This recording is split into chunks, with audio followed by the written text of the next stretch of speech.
jërë ngeen jëf asalaamaaleykum waa Koungheul ak li ko wër ñi ñëwaat ak yéen seen xibaaru marax gi comme ni ñu ko defee chaque 21h fii ci biir kër gi ma fiy dalal suñu chroniqueur maison yi ñu waxtaan ak ñoom actualité du jour comme ni ñu ko mën waxee yaatal ko bu baax a baax xam ngeen flash bi jàll na mais ci 21h bi dañ ko gën a yaatal ci loolu nag dama ciy fekk ak saa su ne rek Cheikh Ibrahima Top di bàyyi lépp luy politique lu nekk rek bàyyi dina ma ñëw faram-fàccee ci beneen côté bi tim Malal Junior Kanté dana fi nekk lépp luy sport loo xam ne su soxal na département Koungheul wala région bi pourquoi pas Sénégal sa wala international dinañ ci ñu waxtaan ak man ci loolu rek damay njëkkee ak bàyyi rek bàyyi ko mu nuyu mbokk yi di bàyyi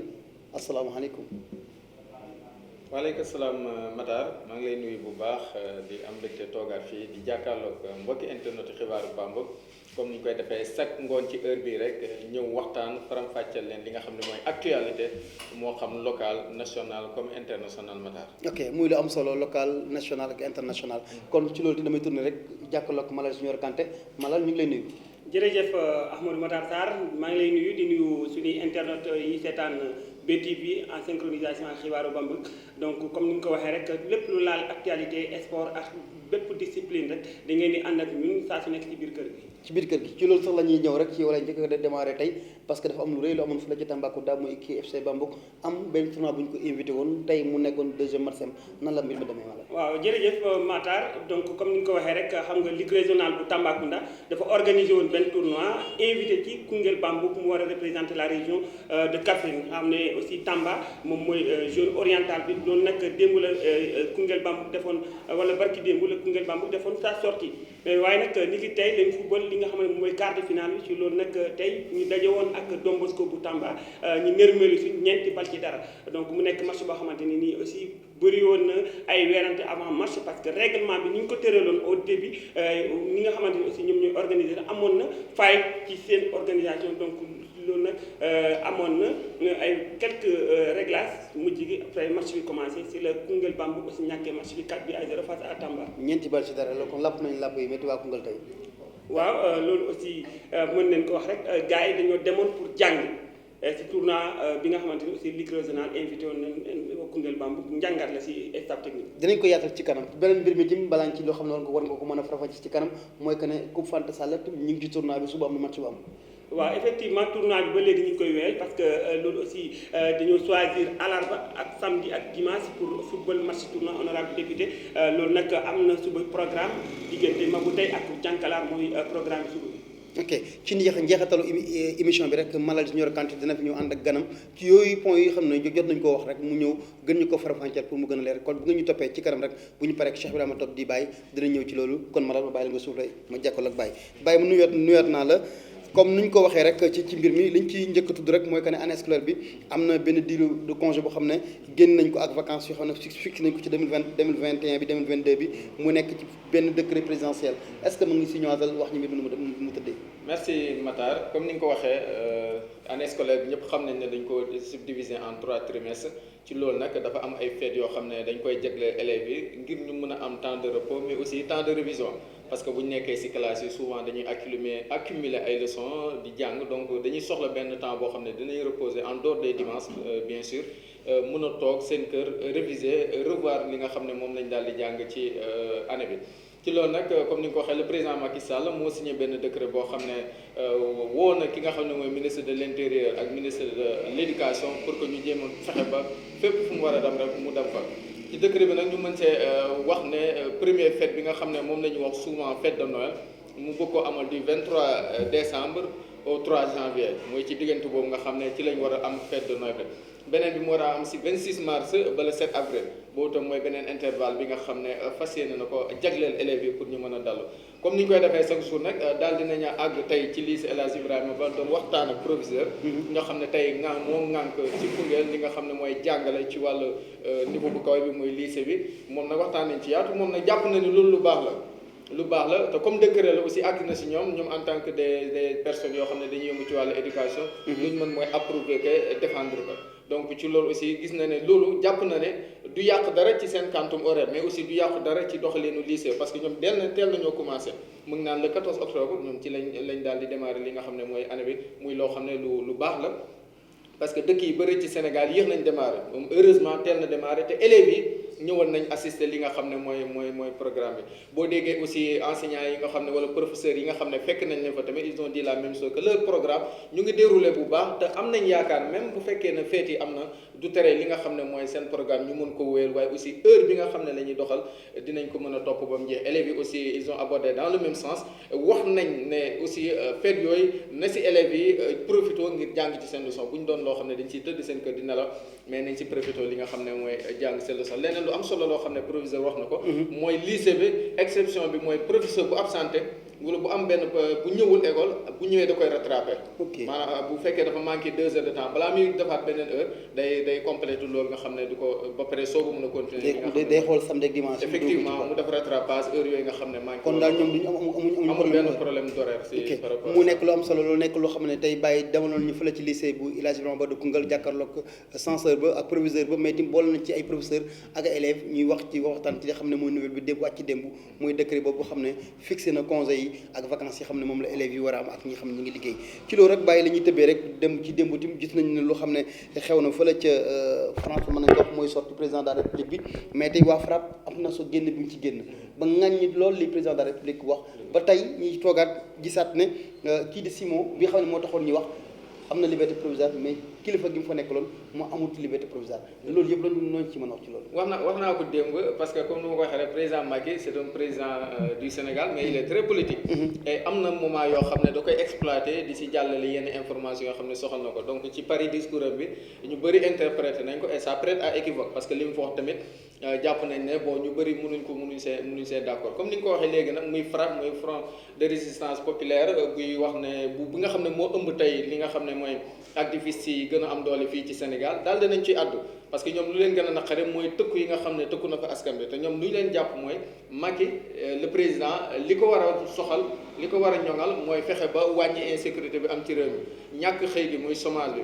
ak li nga xam ne mooy dépendance financière bi mooy yenn problème yoo xam ne askan Sénégal ñu ngi koy jànkonte mu ne ñoom jàpp nañ ne ci foofu la Macky waroon taper sur le table foofu la waroon xoxatal pour que askan bi mën a nekk ci position bu baax mais malheureusement ñoom d'après duñ ko analyser sortie bi nga xam ne le président def na ko baaxul donc comme ni nga ko waxee aussi loolu tax na tey gis nañ ne ki nga xam ne mooy Simon nekkoon ci ñu jàppoon ko pour affaire de trafic de passeport moo kilifa moom mujj nañ ko may liberté provisoire loolu nag bon man analyse bu ma ciy def mooy liéwul ak seen sortie bi mais juste que dafa amoon problème santé parce que Simon médecin bu koy suivre daf na ñaari rapport yoo xam ne day génnee ne état de santé bi fi mu nekk dafa dégradé wu loolu nag maître Moussa Sarr nga xam ne ci avocat yi la porté nañ ko demandé ci liberté provisoire waa ñi nga xam ne ñooy administration pénitentiaire bi tamit jël seen médecin boo xam ne foofu la nekk mu def gëstu bi gis ne la même chose maanaam Simon nekkul ci situation boo xam ne état de santé mais dañu gis ne yàgg nañu ko demandé mais waxuñ ko mais sorti FRAPP bi rek tey ñu ñu waaw mën na ci peser parce que tamit comme ni nga ko waxee souvent nit dina nekk ci prison bi am jàngoro feebar mais kenn du ko génnee wala balaa mu koy génnee mu trop tard mais comme ni nga ko waxee rek comme ñi nga xam ne ñooy waa FRAPP yëngaloon nañ ba pare Macky dégg ko xam ne ñii kat ils sont déterminés par rapport à ça peut-être loolu moo tax ñu daal di koy may provisoire mais ki nga xam ne moom la fa feggaloon muy kilifa moom li ñu mën a wax mooy moom dañ ko refuser catégoriquement li nga xam ne mooy demande de liberté provisoire. danañ si ñëwaat bu gën si yaatu lu baax a baax xam li tax mu li fa dugal kilifa ak ki xam ne mooy Simon mais tamit Simon lu tax mu génn bàyyi fa kilifa loolu yëpp xam naa ci ay bés dañ ci mën a ñëw gën a yaatal pour askan bi gën a mën a comprendre ci loolu rek la ñuy ñëw rek dem ba Mbour ci candidat wu Pape Moussa candidat Cheikh Issa Sall bi ci benn bokk yaakaar gis nañ kii di docteur Pape Moussa Saliou Guèye génn na loolu wartu mën a nekk parce que magistrat la loolu noonu ban jàng ca magistrat yi ñoom dañu bokkul Sénégal wala dafa am benn loi bu tënk na ñoom waruñu bokk ci élection waaw comme ni nga ko waxee docteur boobu muy docteur Pape Moussa Saliou daal dinay addu bu baax ci parce que boo demee Mbour ki nga xam ne mooy Cheikh Issa Sall nekk magistrat daal moom moo jiite tête de liste Benno Bokk Yaakaar majoritaire moom nag d'après professeur de droit qu'il est lim jàpp ak lim jàng ci texte yi régir moo xam code pénal moo xam la li aju ci wàllu woowu muy loi organique bi yëpp gis na ne article yu fa ne am na article yu bëri yu fa nekk day rejeter catégoriquement qu'un magistrat di liggéey. ba pare di nekkaat di def politique. rawatina di jiite liste pour mën a doon maire wala leneen loolu laa jàpp na ne dañ ko war a rejeter te d'ailleurs sax moom daf na ci appel au niveau de la cour d'appel de Thiès pour que ñu mën a neenal candidature Cheikh Issa Sall parce que d'après li mu wax ak xam-xam bi nga xam ne am na ko ci wàllu woowu mooy loi yi permettre Cheikh Issa Sall mu doon candidat Benno Bokk Yaakaar ci nguur. ñi taxawaat ci la ma laaj sa xalaat tey docteur Pape Moussa Saliou Guèye boobu li mu wax est-ce que tim day wax rek li ñuy laam-laamee suuf que ne suñu justice bi dafa xaw a jeng. waaw loolu yàgg nañ koo wax parce que boo gisee nu muy doxee xam nga souvent ñun tamit bon duñ mën a ŋàññi justice bu baax parce que tey ku am problème looy njëkk a xalaat mooy justice. te bu ko ñëpp discrédité su boobaa problème yi day gën a yokk mais souvent tamit seen action yu ñuy doxal da ngay gis ne day xaw a jengee benn côté analyse bu ñu mën a def la mais aussi loo xam ne am na ñu ko gis te am na ñu koy ŋàññi tamit donc comme ni nga ko waxee moom. bu newoon tey opposant moo nekk ci situation moo nekk magistrat war a nekk candidat moo xam maire wala président donc ça sera très difficile pour que mu mën a parce que mun nañ dem ba rejeter listam ngir loolu mais tey comme gis nañ ne Cheikh Issa Sall c'est un proche collaborateur du régime en place du président Macky Sall moo tax ñu jàpp ne moom mun naa dem comme mu ngi ànd nguur gi daal ñoom luñ bëgg dañ koy am. loolu moo nekkoon question politique yi nga xamante ni Mbaye wax nar nañ ci jàngal am ci jàngat bu am solo bu mu ci indi dégg ngeen ko muy kàddu yoo xam ne yu am solo la ba léegi rek ñu ngi seen émission wala seen tas xibaar yi ñu koy defee fii ci marax gi à partir de 20h fii ci biir kër gi loolu tim tey seetlu na njiitu réew bi di président de la république génn na fi dem ci Guinée Bissau loolu lan ma ko yóbbu. anniversaire u indépendance u Guinée Bissau muy 48e anniversaire comme moom le général Oumar Sissoko Embalo xaritam la te yàgg nañ te wàccam nekk président ci Guinée Bissau moom tamit Macky Sall joué na ci rôle bu am solo parce que loolu tamit dafa am ay relations géopolitiques yoo xam ne yu am solo donc moo tax tey ba ñuy feete seen anniversaire indépendance mu daal di koy invité président quitté fi nag tey mardi pour dem assister ko d'après information yu ñu am sax dina retourner waa Dakar ci même bés mais lu ko fa yóbbu daal mooy teewal Sénégal ci anniversaire u Guinée Bissau foofu noonu. diggante Guinée Bissau ak Sénégal mu ratax na. waaw ratax na lool. loolu tim mu nekk loo xam ne lu am solo kon tey président de la République Macky Sall ma nga fële ca Guinée Bissau ci invitation bi xam ne ki ko defal mooy président ba fa nekk moo ko fa invité comme ni ko Baye waxee mais ci loolu tim tey xalifa général des Tidianes am loo xam ne wax na ko lu nit ñi yaakaaroon parce que gis nañ ne ñaari at yëpp gàmm amul lan moo taxoon muy Covid bi mosquée yi nekkoon ci Tivaouane yëpp ñu tajoon ko lu taxoon muy Covid bi tey mu génne na daal bàyyi nañ lépp nañ ubbi jumaa yi ñëpp dugg dem julli ci. waaw loolu bu ñu ko déggee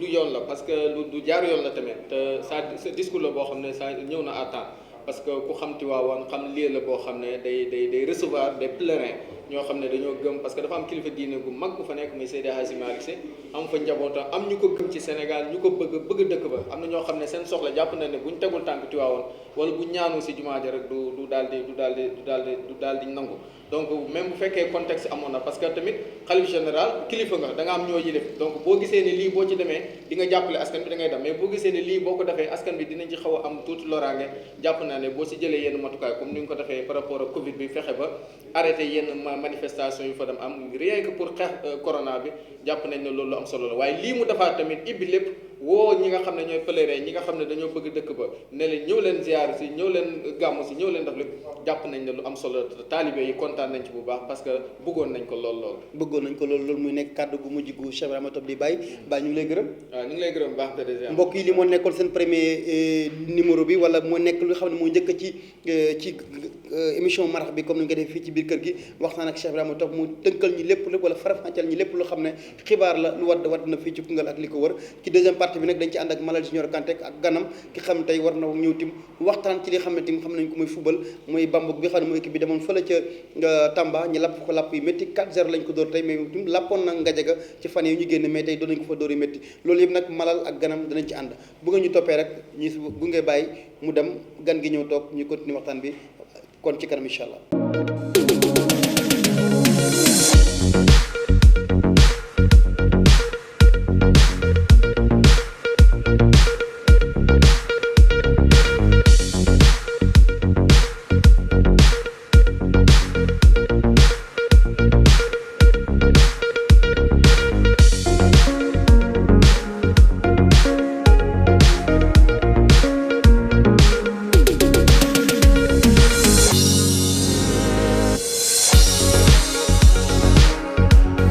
jërëjëf ñëwaat ci deuxième partie bi comme ni ma la ko waxee woon rek ba ñuy jeexal léegi di libéré ki xam ne mooy Cheikh Ibrahima Top ci liggéey bu rafet bi xam ne def na ko farafànce ñi lépp luy actualité am ci département Koungheul ci Sénégal wala ci àdduna wërngal gi lépp wax nañu ko léegi ci biir kër gi ci loolu nag lay joxe kàddu gi rek Malal Junior Kanté mu dalal ganam di Mansour Ndiaye nekk sportif bu xam ne kenn du ko présenté ci département Koungheul wala ci Sénégal am lu bëri lu mu teewee ci Sénégal ci sport bëgg ko loolu di ko doxee ma bàyyi ko ki xam ne tey moo ko dalal fii di Malal Junior Kanté kon Malal sa gana nga ko. voilà jërëjëf PDG Amadou Matar comme ni nga ko waxee ci njëlbeen rek boppu xibaar tàggat yaram yi ñaari ponk la muy tournoi bi nga xamante ne ligue régionale bu Tambacounda organisé nañ ko donc ñu gis ne aussi l'invitation de Koungheul Bambouk tey moo doon seen ñaareelu sortie waaye nag tey dañoo nermeelu ñàkk ci kanam club bi ñuy wax Don Bosco de Tambacounda ñeenti bal ci dara mais aussi dinañ wax ci li nga xamante ni moom mooy tournoi de l'honorable député Fanta Sall mu nekk deuxième édition ci loolu nag dañuy ànd ak sunu gan suñu invité du jour muy Mansour Ndiaye nekk benn borom xam-xam ci football nekk fii ci dëkk bi moom la ñuy ànd rek ñu bàyyi ko mu nuyoo Mansour ñu ngi lay nuyu. salaamaaleykum waa xibaaru Bambouk salaamaaleykum yéen mbokk internet yi maa ngi leen nuyu yéen ñëpp kenn ku nekk sa tur sa sant maa ngi nuyu képp koo xam ne yaa ngi suivre à travers plateforme li nga xam ne mooy xibaaru Bambouk ak ci plateforme Facebook bi nga xam ne yaa ngi suivre en direct le PDG Mamadou Matar Sarr ak son équipe. Particulièrement monsieur Malal Junior Kanté bi nga xam ne moom mooy yor desk sport bi tey dañ fay ñëw rek pour ñu war a waxtaan ci sport tuuti particulièrement football te vraiment dama koy def avec contentement bu mag parce que nit ku nekk ci li ngay yëngatu buñ la ci wooyee pour nga waxtaan seeg askan wi loolu dañ ci sawar vraiment je vous remercie merci beaucoup Malal. voilà jërëjëf Mansour comme ni ñu ko waxee rek dañuy tàmbali ci li nga xamante ni aussi moom mooy tournoi ligue régionale bu Tamba tey moo doon deuxième sortie bu Koungheul Bambouk première sortie ñoom ak Gadiaga mu gagné ko ci huitième de finale 4-0 tey mu ñàkk ci kanam club Don Bosco de Tamba ñeenti bal ci dara analyse ban nga si def suñu diggante ñaari match yi nga xamante ni aussi Koungheul Bambouk def na ko ci tournoi tournoi ligue régionale de Kaffrine. merci beaucoup Malal merci beaucoup Malal merci beaucoup PDG parce que tey ci premier pàcc bi nga xam ne moom nga bëgg ñu waxtaanee mooy concernant li nga xam ne mooy l'ASC Koungheul Bambouk bi nga xam ne tey moom mooy club fanion du département de Koungheul nga xam ne tey fierté la si ñun tey boo ñu si laajee pour ñu mën si wax parce que fréquenté nañ équipe boobu noonu tey ñu invité ko woon nag benn tournoi boo xam ne dafay amee fële ci la ligue régionale de Tamba boo xam ne c'est la ligue régionale de Tamba et la ligue régionale de Kolda plus la ligue régionale de Kédougou ñoom ñoo organisé woon li ñuy wax tournoi de mise en jambe pour préparer li nga xam ne moom mooy ces équipes là yi nga xam ne accédé nañ à niveau supérieur parce que équipe yi nga xam ne ñoom ñoo fa nekk bokkuñ ak niveau li nga xam ne moom mooy l'ASC Koungheul Bambouk équipe yooyu noonu dañuy évoluer en national 1 ñii di évoluer en national 2 alors que ñun ñu ngi en national 2 léegi pourquoi ñun ñu invité ñu ngi division régionale ñun ñu ngi division régionale c'est que il faut comprendre pourquoi ñun ñu invité ñu parce que tey y a beaucoup de clubs yoo xam ne ñu ngi ci division régionale boo demee à Tamba y a beaucoup de clubs en division régionale boo demee à Kédougou y a beaucoup de clubs en division régionale nga dem la même chose à Koupentoum ici dans le département de Koungheul tamit y a beaucoup de clubs en division régionale mais pourquoi ñu jël ci Koungheul Bambouk pour mu dem bokk ci tournoi boobu noonu Koungheul Bambouk dafa am loo foo xam ne tamit foofu la nekkoon fa la jaar ak ces clubs là parce que club yooyu ngay gis mooy ay Don Bosco Gazelle de Kédougou Kawral de Vélingara Bakel ñoo ñëpp ñun ñoo bokkoon benn poule daan joué bañ nekkoon en national 1 ñun ñoo nekkoon benn poule di joué bañ nekkoon en national 2. Bambouk sélectionné parce que ñu ngi ci période nawetaan ñu gis ne aussi cet effectif bi Koungheul Bambouk yóbbu Tamba loolu aussi ban lecture nga siy def par rapport ak joueurs yi yóbbu. xam nga effectif bi nga xam ne moom la Koungheul Bambouk yóbbu c'est une effectif la boo ko xam ne tournoi boo gis dafa am lu ñuy wax règlement intérieur bi ñoom dañ ci discuter ñu ne ce sont les joueurs yi nga xam ne am nañ licence 2020 wala licence 2019 ñoom ñoo koy joué y avait des joueurs yoo xam ne ñoom ñoo nekkoon fii tey kon ñooñu joueurs yooyu ñoom ñoo qualifié pour aller jouer ce tournoi là maintenant ñu ne équipe bu nekk may nañ la renfort 5 joueurs pour ñu dolli ci joueurs yooyu pour ñu dem participer pourquoi ñu ne équipe bu nekk may nañ la 5 joueurs parce que équipe bu nekk da ngay préparer en conséquence te ne tey gis naa benn joueur gis naa 2 joueurs yoo xam ne war naa ko mën a yokk sama effectif pour tey ñu gën a renforcer sama équipe pour mën a dem jongante ak yeneen équipe yi te tey équipe bu nekk da ngay jënd joueur da ngay dem waxtaane pour parler ak joueur pour tey ñoom léegi 5 joueurs yooyu ñu lay may mooy 5 joueurs yi nga xam ne joueurs yooyu am nañ envie ñëw participer ci li nga xam ne moom mooy Koungheul Bambou. ok balaa ma la di ñëw est-ce que tey taxawaayu Koungheul Bambou bi noo ko gisee premier match mu génn gagné 4-0 tey deuxième match mu génn ñu dóor ko 4-0 taxawaay bi. waaw taxawaay bi tey. nekkoo fa mais mën nga ci wax nekkuma fa mais taxawaay bi tey su ma ko doon jàngat dama ñaari visage laa gis ñaari visage yu Koungheul Bambou lañ gis parce que premier match bi gis nañ ne y avait une très bon effectif ba pare 11 bi nga xam ne moom lañ gisoon ci premier match bi dafa xaw a wutee ak 11 bi nga xam ne moom lañ gis ci deuxième match bi loolu beneen jàngat la. léegi nag jàngat bi nga xam ne man moom laa ci mën def mooy est-ce que l'entraîneur bi nga xam ne tey moom moo nekk en place est-ce que nekkul di def revue de troupe est-ce que nekkul tey di wax ku nekk joueur bu nekk mu xool yow sa capacité bu ñu la dugalee ci match bi lan ngay mën a répondre parce que tey 11 bi nga xam ne comme moom laa la waxoon Matar bi nga xam ne moom moo joué woon contre Bakel. bi gagné woon ñu gagné ko 4-0 ak 11 bi nga xam ne moom moo joué avec Don Bosco 11 boobu noonu am na ay changements. am na yenn changement je ne sais pas nag pourquoi tey schéma boobu noonu wala soit des hommes yooyu noonu changé peut-être tamit un entraîneur bi nga xam ne bu ñëwee nekk yor équipe il a besoin de voir tous les hommes. ok il a besoin de voir tout son effectif en œuvre. léegi nag occasion lañ ko may sur 2 matchs wala sur 3 matchs wala sur un tournoi bien déterminé mu xool tout son effectif bi nga xam ne tey moom la yor en main mais ensuite. il faut savoir que ne Don Bosco n'est pas aussi Bakel. n'est pas aussi Bakel ok xam naa Malal dina si gën a ñëwaat ak les techniciens ñi gën ko yaatal ci benn numéro deuxième point bi rek yaa ngi yoroon def tournoi Fansal ma bàyyi la voilà donc dañuy ñëwaat ci deuxième pàcc information sport yi rek ginnaaw bi ñu jógee ci tournoi Tamba bi dañuy dugg ci tournoi honorable député Fansal deuxième édition Mansour nga bokk ci comité d'organisation bi fan ngeen toll ci mbirum. merci beaucoup encore Malal Junior Kanté PDG Matar Sarr. tournoi Fansal yi boo ma ci waxee dama ci sawar a tontu parce que c'est une dame boo xam ne dafa ñëw ba pare andi li ñuy wax innovation vraiment loolu ñun sportif yëpp dañ cee sawar tous les férus du ballon rond dañ cee sawal parce que tey gis nañ tournoi bi tey buzz bi nga xam ne moom la def fii ci département de Koungheul particulièrement ci commune bi nga xam ne moom mooy commune Koungheul bi. tournoi Fansal bi depuis l'année dernière bi nga xam ne ci la ko instauré ñu gis ne. l'année dernière am na fu ñu andi woon mise bi cette année am na waat fu mu yóbbuwaat mise bi loolu dafay wane ne cette dame là am na lu mu bëgg ci sport particulièrement ci football Koungheul bi. maintenant tournoi bi def nañ li nga xam ne moom mooy les préliminaires durant les préliminaires on a éliminé deux équipes 3 équipes on a repêché benn équipe boo xam ne tey moom moo classé woon parmi les 3 meilleurs muy l'ASC Antane maintenant ñu ngi ci 16e de finale yi. mercredi le 24 ci le 16e de finale yi lay jeex ñu tiré vraiment li nga xam ne moom mooy les quarts de finale mais jusqu'à présent vraiment tournoi bi mu ngi am ci jàmm ak salaam ñu ngi joué ci jàmm ak salaam amul benn problème je touche du bois yàlla na continuer ci jàmm ak salaam mu jeex ci jàmm ak salaam Koungheul moo ci bénéficié wu mais ñu ngi xaar ay rencontres yu mag comme la fois passée entre l'ASC Jamono et l'ASC Garab gi mu nekk rencontre boo xam ne dans tout le Sénégal mënoo am match bu dàq match boobu noonu muy 2 grandes ASC moom dañ koy faral mooy dans la région même de Kaffrine maintenant damay wax ne derby boobu noonu c'est fait partie maintenant des plus grands derby de la région tey mu nekk derby boo xam ne mais nag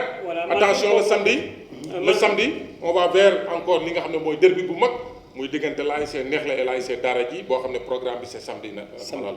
par rapport ak équipe yi ngay cité noonu ñu gis ne aussi dafa am évolution au niveau du nawetaan de Koungheul loolu aussi bëgg naa nga ñëwaat ci par rapport ak li nga xamante ni niveau ba njëkk ba ak niveau instant bi nii. xam nga football vraiment pour ñu dund football dëgg il faut que niveau bi xaw a yéeg te tey gis nañ nawetaanu Koungheul fi nga xam ne foofu la nekkoon il y a 4 ans wala il y a 3 ans de cela gis nañ li nga xam ne tey foofu la nawetaanu fa la nekkoon mais depuis l'avènement de l'ASC Garab gi les Qataris comme ni nga koy waxee. de Koungheul ñëw dañoo andi benn innovation li nga xam ne moom mooy ci nawetaan bi maintenant joueurs yëpp maintenant pour nga utiliser leen. nga jox leen dara il faut nga jox leen li nga xam ne tey moom mooy nga rémunérer pour ñu ñoo mën a ñëw ba tax ne dans 2 dernières années gis nañ ne vraiment nawetaan au niveau de la ci Koungheul fii nii. am na beneen niveau boo gisee li nga xam ne tey moom mooy ci rencontre yi nga xam ne moom mooy am ci nawetaan ODCAV Koungheul tu vois de très grands joueurs yoo xam ne partout au Sénégal de Dakar en passant par Thiès à Ziguinchor Kaolack tey boo ñëwee ak Koungheul da nga fi gis joueur bu nekk da nga ko fi gis. tey boo demee à l'ASC Jamono nga dem à l'ASC Neexle nga dem à l'ASC comment dirais-je Neexle tey da ngay gis de très grands joueurs de très grands dirigeants yoo xam ne ils sont derrière maintenant les équipes léegi Koungheul damay faral di wax naan ne ASC yi ku ci amatul moyen yaakaar naa ne dootoo bokk ci équipe yu mag yi. maintenant pour nga participer maintenant honorablement ci li nga xam ne tey moom mooy compétition yi nga xam ne moom mooy am ci au niveau de la zone 1B ba au niveau de la zone 1A ci compétition ODCAV bi il faut avoir une très bonne équipe compétitive voilà. te vraiment léegi dirigeants yi xam nañ loolu ba tax na. vraiment ñu ngi génne ay moyens. ku nekk ngi jéggaani quoi. waaw ñu ngi jéggaani ñu ngi jéggaani parce que léegi kenn bëggut des gannaaw. toutes les ASC kenn bëggul des gannaaw. football business bi ñuy wax aussi. waaw mais football business sama sa nekk Kanté il faut regarder les plus grandes équipes dans le monde. mais comme ni ñu koy waxee rek ci football yaa ngi tudd ASC Garab gi mooy les Qataris comme ni ñu ko waxee mooy équipe bu Malal Junior Kanté bi mais je crois que football bu jógee tim étoile tim am na lu mu fi defoon moo tax tey équipe yu mel ni Garab gi ñëpp juddu. waaw étoile boo xoolee sax lii nii étoile moo ko fi commencé woon il fut c'était en 2013 ou 2014 avec leurs anciens présidents damay fàtte tur bi. Mbaye Badiane moo ñëwoon innové lii mais moom daf ko def sur une année. dem après dem l'ASC bi s'est retrouvé avec beaucoup de problèmes après l'ASC bi kenn dëggatu ko mais par la suite il y a d'autres ASC yi nga xam ne ñëw nañ gis nañ ne football bii pour ñu développer ko football bii pour mu am ci kanam il faut que ñu dugal ci ay koppar parce que tey tu vois des grands clubs comme ay Real de Madrid tu vois des clubs comme Chelsea dernièrement tu vois des clubs comme le Paris Saint-Germain yi nga xam ne tey pour ñu am dara au niveau de l'Europe il faut que ñu débloquer des moyens. pour ñu il faut recruter des joueurs loolu nag c'est l'ASC Garab gi moo ñëw di recruter ay joueurs maintenant tous les ASC bu ko des gannaaw. commencé ko toppandoo. yaa ngi commencé toppandoo Matar yow xam nga ci dara tu fus un ancien président d'ASC tey li nga defoon avec l'ASC Daara ji avec des joueurs yi nga xam ne ay local lañ nga créé benn symbiose boo xam ne tey ça t'a permis nga xam ne tey gagné li nga xam ne moom mooy les phases régionales représenter le département ci phase nationale yi loolu je ne pense pas mu mënati a nekk léegi. voilà merci Mansour si analyse bu pertinente bi nga def par rapport ak li nga xamante ne nii mooy